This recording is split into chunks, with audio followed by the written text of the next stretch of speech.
Hello guys, പത്രമാറ്റിൻ്റെ പുതിയ episode റിവ്യൂയിലേക്ക് സ്വാഗതം. ജലജയ്ക്ക് ആകെ ടെൻഷനാണ്. നയനയുടെ വീഡിയോ ഒക്കെ ചാനലിലൊക്കെ വന്നതിന് അതിൻ്റെ കലിപ്പ് മുഴുവൻ അഭിയോടാണ് തീർക്കുന്നത്. നിന്നോട് ഞാൻ പറഞ്ഞതല്ലായിരുന്നു അവളെ എങ്ങനെയും തകർക്കണമെന്ന്. എന്നിട്ട് അവൾ ഒന്നിനൊന്ന് പ്രശസ്തയായിക്കൊണ്ടിരിക്കുകയാണല്ലോ. ഈ കണക്കിന് പോയാൽ അവൾ ഈ വീട്ടിലെ താരം മാത്രമായിരിക്കുകയില്ല, നാട്ടിലും താരമാകും. ഇനിയും ആദർശാണെങ്കിൽ അവളുടെ ഫ്ലക്സ് എല്ലാം എല്ലായിടത്തും വെക്കും. അങ്ങനെ ഇവൾ നാട്ടിലൂടെ അറിയപ്പെടുന്ന താരമായി മാറും. നിനക്കൊക്കെ ഒരു ബോധവുമില്ല. നീ ഒരു പിഴവ് കാണിച്ചുകൊണ്ടല്ലേ അവളെ ഇപ്പം താഴെ ഇറക്കാൻ പറ്റാതായതെന്നൊക്കെ ചോദിക്കുമ്പോഴത്തേന് അഭി പറയുന്നുണ്ട്, അമ്മ ഞാൻ ഉറപ്പായിട്ടും അവളുടെ ബാഗിൽ ആ മാല കൊണ്ട് വെച്ചതായിരുന്നു, പക്ഷേ പിന്നെ എന്നാ സംഭവിച്ചെന്ന് അറിയത്തില്ലെന്ന്. നീ ഒന്നും പറയണ്ട, നീ വെറും മണ്ടനാന്ന് പറയും. അമ്മ ഇങ്ങനെ എപ്പോഴും എന്നെ മണ്ടാന്ന് വിളിക്കരുത്, അങ്ങനെ മണ്ടാന്ന് വിളിച്ചാൽ ഞാനിപ്പോൾ ഇങ്ങനൊരു ഇതിലായിപ്പോയെന്നൊക്കെ പറയും. പിന്നെ നീ ആ മാല അവിടെ കൊണ്ട് വെച്ചിട്ട് ആ മാല എന്നെ കയ്യും കാലം വെച്ച് ആദർശിൻ്റെ ബാഗിൽ ചെന്ന് കയറുകയായിരുന്നോ എന്നൊക്കെ ചോദിച്ച് ദേഷ്യപ്പെടുകയാണ്. അന്നേരം അഭി പറയുന്നുണ്ട്, അമ്മ ഇങ്ങനെ എന്നെ മാത്രം കുറ്റപ്പെടുത്തിയിട്ട് കാര്യമൊന്നുമില്ല.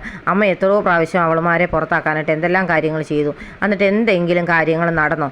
അതുപോലെയുള്ളൂ ഇതും. ഞാനും ഓരോന്ന് ചെയ്യുന്നു, പക്ഷെ അതൊന്നും അങ്ങോട്ട് ഏൽക്കുന്നില്ല എന്നല്ലേ ഉള്ളൂ എന്ന് പറയും. അതെ, എന്നാൽ നീ അങ്ങോട്ട് ചെല്ല്, നിൻ്റെ ഭാര്യ എവിടെ ഇരിപ്പില്ലേ? ചേട്ടനെ മറികടന്ന് അനിയൻ ഒരു പ്രേമത്തിനിറങ്ങിയതാ. വലിയ മീനാണ് ചൂണ്ട കൊളുത്തുന്നെന്ന് വിചാരിച്ചാണ് ചെയ്തത്, പക്ഷേ അവസാനം കൊത്തിയതോ വലിയൊരു വിഷപ്പാമ്പ്. എനിക്ക് തോന്നുന്നു ആദർശ് നിന്നെ നിരീക്ഷിക്കുന്നുണ്ടെന്നാണ് തോന്നുന്നത്. അങ്ങനെ വല്ലതും പിടിക്കപ്പെട്ട് പോയി കഴിഞ്ഞാൽ പിന്നെ നിൻ്റെ അവിടെയുള്ള ജോലിയും കൂടെ പോയി കിട്ടും. അതിവിടെ മുത്തശ്ശനോ വല്ലതും അറിഞ്ഞു പോയിട്ടുണ്ടെങ്കിൽ നമ്മൾ ഈ വീട്ടിൽ നിന്നും പുറത്താകും. എന്ത് ചെയ്യാനാ? ഇവൻ ഓരോരോ മണ്ടത്തരങ്ങൾ ഒപ്പിച്ച് വെച്ചിട്ട് ബാക്കിയുള്ളവർക്ക് ആകെ ടെൻഷൻ എന്ന് പറഞ്ഞ് നിൽക്കുകയാണ് ജലജ. ആദർശ് വന്ന് നയനയോട് പറയുന്നുണ്ട്, നിനക്ക് വേണ്ടി ആ ചാനലിൽ ആ റിപ്പോർട്ട് അവതരിപ്പിച്ചത് നമ്മുടെ ഗ്രേസി ആൻറ്റിയുടെ മകളാണ്. ഗ്രേസി ആൻറ്റിയോ? അതാരാന്ന് ചോദിക്കുമ്പോൾ പറയും, അത് നിന്നോട് ഞാൻ പറഞ്ഞിട്ടില്ലേ, അമ്മയുടെ ബെസ്റ്റ് ഫ്രണ്ടാന്ന് പറയും. അത് ഈ പരിപാടി ആ പെൺകുട്ടി അവതരിപ്പിക്കുന്നുണ്ടെന്ന് അറിയുമായിരുന്നെങ്കിൽ അമ്മ ഈ ഇതൊന്നും സമ്മതിക്കത്തില്ലായിരുന്നു പറയും. അമ്മയുടെ സഹായത്തോടു കൂടിയാണോ ഇത് ചിലപ്പം നടത്തിയെന്ന് എനിക്ക് സംശയമുണ്ടെന്ന് നയന പറയും. അമ്മ ഒരിക്കലും എന്തായാലും മരുമകളുടെ പേരിൽ അറിയപ്പെടാൻ ആഗ്രഹിക്കുന്നില്ലായിരിക്കും. അതുകൊണ്ട് അമ്മ അറിഞ്ഞിരുന്നെങ്കിൽ ആ കുട്ടിയോട് പറഞ്ഞേനും അത് വേണ്ട എന്ന് പറഞ്ഞേനെന്ന് നയനയോട് ആദർശ് പറയുന്നുണ്ട്. ഇനിയിപ്പം അമ്മ പോകുന്ന വഴിക്ക് എല്ലാവരും പറയായിരിക്കും, ആ നയനയുടെ അമ്മ പോകുന്നു എന്ന് പറയുന്നു. എന്തായാലും നിൻ്റെ പേരിലുള്ള കളക്ഷനൊക്കെ ഞാൻ ബ്രാൻഡഡ് ആക്കാനായിട്ട് തീരുമാനിച്ചിട്ടുണ്ടെന്നൊക്കെ പറയും. എന്തായാലും അമ്മയ്ക്ക് അത്രയ്ക്ക് താല്പര്യമൊന്നും ഇല്ലായിരിക്കും ഈ കാര്യത്തിൽ. പിന്നെ അമ്മ ഒന്നും മിണ്ടുന്നില്ലായിരിക്കുന്നേ ഉള്ളൂ എന്നൊക്കെ പറയുന്നുണ്ട് ആദർശ്. എന്തായാലും എനിക്ക് നിന്നോട് ഒരുപാട് സ്നേഹവും സന്തോഷവും ഉണ്ടെന്ന് പറഞ്ഞ് ആദർശ് നയനയുടെ നെറ്റിയിലൊക്കെ ചുംബിക്കുന്നൊക്കെ ഉണ്ട്. നന്ദു രാവിലെ അവളുടെ കൂട്ടുകാരനുമായിട്ട് നടക്കാൻ ഇറങ്ങിയിട്ടുണ്ട്. അപ്പോൾ കൂട്ടുകാരൻ പറയുന്നുണ്ട്, നീ നേരത്തെ ഒന്നും ഇങ്ങനെ ആയിരുന്നില്ലല്ലോ, എന്നും നടക്കാനൊക്കെ ഇറങ്ങുമായിരുന്നല്ലോ, ഇപ്പോൾ എന്നാ നടക്കാനൊന്നും ഇറങ്ങാത്തെന്ന് ചോദിക്കും. എടാ, പോലീസ് ക്യാമ്പിൽ പോവുമല്ലേ, ആ സമയത്തേക്കുള്ള ഒരു ട്രെയിനിങ് ആയിക്കോട്ടെ എന്ന് വിചാരിച്ചാൽ ഞാനിപ്പം നടക്കാൻ ഇറങ്ങിയെന്ന് പറയും. അനിയുടെ വിവാഹത്തിന് ശേഷം എന്തായാലും നീ ഇങ്ങനെ നടക്കാനൊന്നും ഇറങ്ങാറില്ലായിരുന്നു. ഇനിയിപ്പം അനിയും അനാമികയും 7 നിമിഷവും തെറ്റിപ്പിരിയുക തന്നെ ചെയ്യും. അവളെ അവന് നന്നായിട്ട് മനസ്സിലായിട്ടുണ്ട്. അവർ കല്യാണം കഴിഞ്ഞെന്ന് പറഞ്ഞാലും ഒരു ഭാര്യയും ഭർത്താവായിട്ടൊന്നുമല്ല ജീവിക്കുന്നത്. അതുകൊണ്ട് 7 നിമിഷവും അവൾ അവനെ തേച്ചിട്ട് പോകുമെന്നാണ് തോന്നുന്നത്. അപ്പോൾ പിന്നെ നിങ്ങൾക്ക് വീണ്ടും ഒന്നിക്കാൻ പറ്റുമല്ലോ എന്നുള്ള രീതിയിൽ കൂട്ടുകാരെ സംസാരിക്കുന്നുണ്ട്. അപ്പം നന്ദു പറയുന്നുണ്ട്, വേണ്ട, ഇങ്ങനെയുള്ള സംസാരമൊക്കെ നമുക്ക് ഇവിടെ നിർത്തിയേക്കാം, ഇനി ഇങ്ങനെ പറഞ്ഞേക്കരുതെന്ന് പറയും. എന്നാൽ ഞാനായിട്ട് പറയുന്നില്ല എന്ന് പറയുന്ന കൂട്ടുകാരനുമായിട്ട് ഇവൾ നടക്കുകയാണ്. ആ സമയത്താണ് നന്ദുവിൻ്റെ ഒരു കൂട്ടുകാരി അങ്ങോട്ട് വരുന്നത്. നന്ദു കൂട്ടുകാരനോട് പറയും, എന്നാൽ നീ ഇവിടെ നിൽക്കുക, ഞാനിപ്പം വരാമെന്ന് പറഞ്ഞ് കൂട്ടുകാരി അടുത്തേക്ക് ചെല്ലും. അപ്പോൾ ആ കൂട്ടുകാരി പറയുന്നുണ്ട്, നീ പറഞ്ഞ നമ്പർ ദേവയാനി അനന്തപുരി എന്ന പേരിലാണ് കാണിക്കുന്നത് പറയും. അത് നയനേടത്തിയുടെ അമ്മായിമ്മയുടെ നമ്പരാന്ന് പറയും.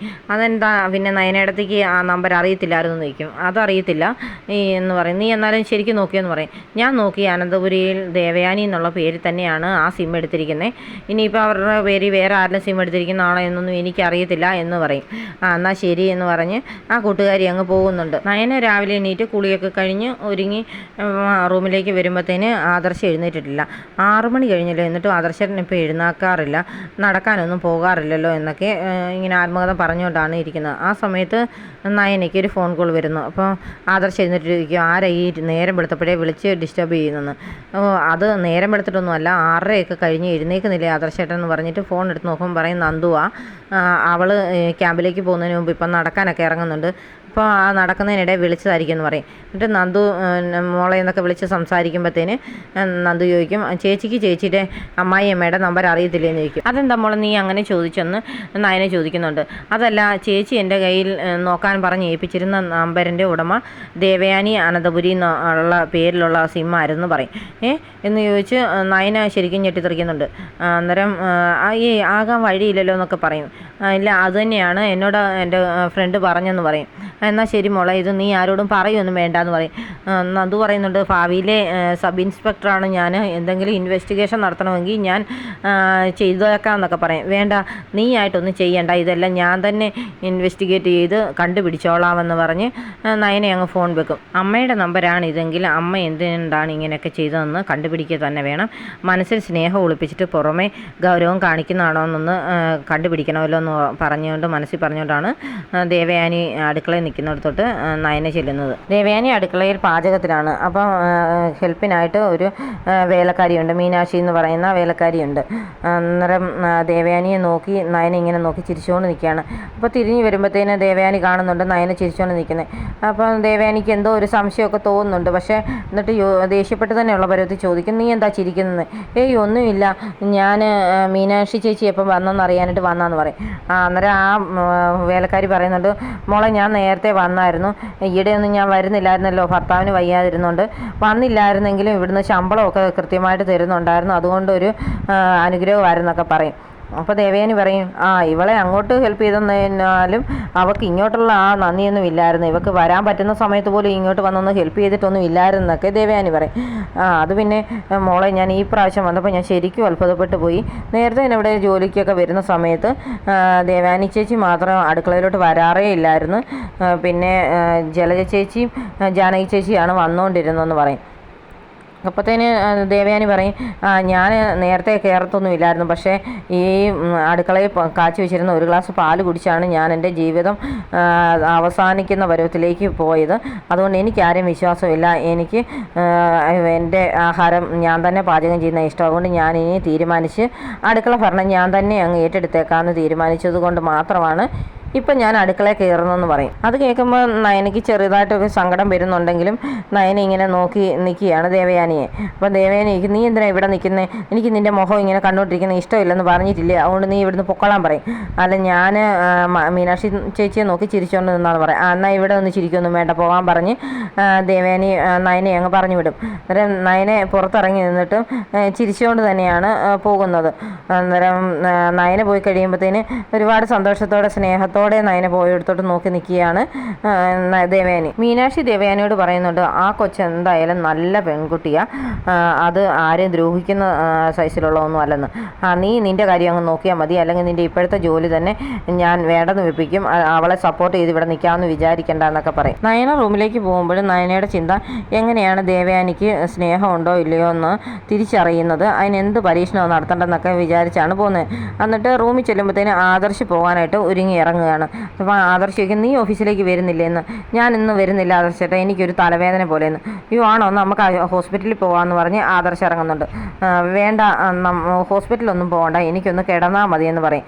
എന്നാൽ നീ ഇവിടെ റെസ്റ്റ് എടുക്ക് എന്ന് പറഞ്ഞ് ആദർശ് ബൈക്കൊക്കെ എടുത്ത് പുറത്തോട്ട് ഇറങ്ങി വരികയാണ്.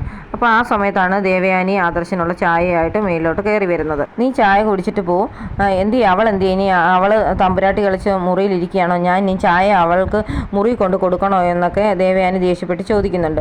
അപ്പോൾ ആദർശ് പറയും, എന്തിനാ അമ്മ എപ്പോഴും അവളെ ഇങ്ങനെ വഴക്ക് പറയുന്നേ, അവൾക്കൊരു തലവേദന കാരണം അവളിന്ന് വരുന്നില്ല എന്ന് പറഞ്ഞാണ്. തലവേദനയോ, അതെന്താ പറ്റിയേ? പിന്നെ നീ എന്തിനാ അവളെ ഇവിടെ ആക്കിയിട്ട് പോകുന്നത്, ഹോസ്പിറ്റലിൽ വല്ലതും കൊണ്ട് കാണിച്ചു കൂടെ എന്നൊക്കെ ദേവയാനി ചോദിക്കും. അതല്ല, അതിനുള്ള കേസൊന്നും ഇല്ല, കുറച്ച് നേരം റെസ്റ്റ് എടുത്താൽ മാറിക്കോളൂ എന്ന് അവൾ പറഞ്ഞെന്ന് പറയും. എന്നാലും നീ പോയി കഴിഞ്ഞിട്ട് അവൾക്ക് വല്ല വയ്യാഴിയും തോന്നിക്കഴിഞ്ഞാൽ പിന്നെ നിനക്ക് അവിടെ ഇരുന്നാലും ടെൻഷനായിരിക്കും, പിന്നെ ഇവളെ ഹോസ്പിറ്റലിൽ കൊണ്ടുപോയില്ലല്ലോ എന്നുള്ള ബുദ്ധിമുട്ട് ബാക്കിയുള്ളവർക്ക് ആകും, അതുകൊണ്ട് ഹോസ്പിറ്റലിൽ കൊണ്ടുപോകും എന്നൊക്കെയുള്ള രീതിയിൽ ദേവയാനി പറയും. വേണ്ടമ്മേ അല്ലാതെ തന്നെ ഓക്കെ ആയിക്കോളൂ എന്ന് പറഞ്ഞ് ആദർശ് അങ്ങ് ഇറങ്ങിപ്പോവും. അപ്പോൾ ദേവയാനി പറയുന്നുണ്ട് ഞാനെന്നാൽ അവൾക്കൊരു മസാല ചായ ഇട്ട് കൊടുക്കാം, എന്തിനാ അവൾ രാവിലെ തണുത്ത വെള്ളത്തിലൊക്കെ കുളിക്കാൻ പോയാൽ ഇങ്ങനെ ബുദ്ധിമുട്ടൊക്കെ ഉള്ളപ്പം കുളിക്കണ്ടായിരുന്നല്ലോ എന്നൊക്കെ പറഞ്ഞിട്ടാണ് താഴോട്ട് ഇറങ്ങി വരുന്നത്. അപ്പോഴത്തേന് പറയും മനസ്സിൽ ഓർക്കുന്നുണ്ട് എൻ്റെ മോൾക്ക് എന്ത് പറ്റിയോ, അവൾ അങ്ങനെ അതുപോലെ ബുദ്ധിമുട്ടുണ്ടെങ്കിൽ മാത്രമല്ലേ കിടക്കത്തുള്ളൂ, എന്ത് പറ്റിയെന്ന് അറിയത്തില്ല എന്നൊക്കെ പറഞ്ഞ് കൊണ്ടുവന്ന് ചായ എടുത്തുകൊണ്ട് നയനയുടെ റൂമിലേക്ക് വരുവാണ്. അന്നേരം നയന കാണുന്നുണ്ട് ദേവയാനി ചായയൊക്കെ ആയിട്ട് മുറിയിലേക്ക് വരുന്നത്. എന്നിട്ട് കണ്ണടച്ച് കിടക്കും. ദേവയാനി വന്നിങ്ങനെ നയനെ നോക്കി നിൽക്കുന്നത് കാണിച്ചുകൊണ്ടാണ് ഇന്നത്തെ എപ്പിസോഡ് അവസാനിക്കുന്നത്.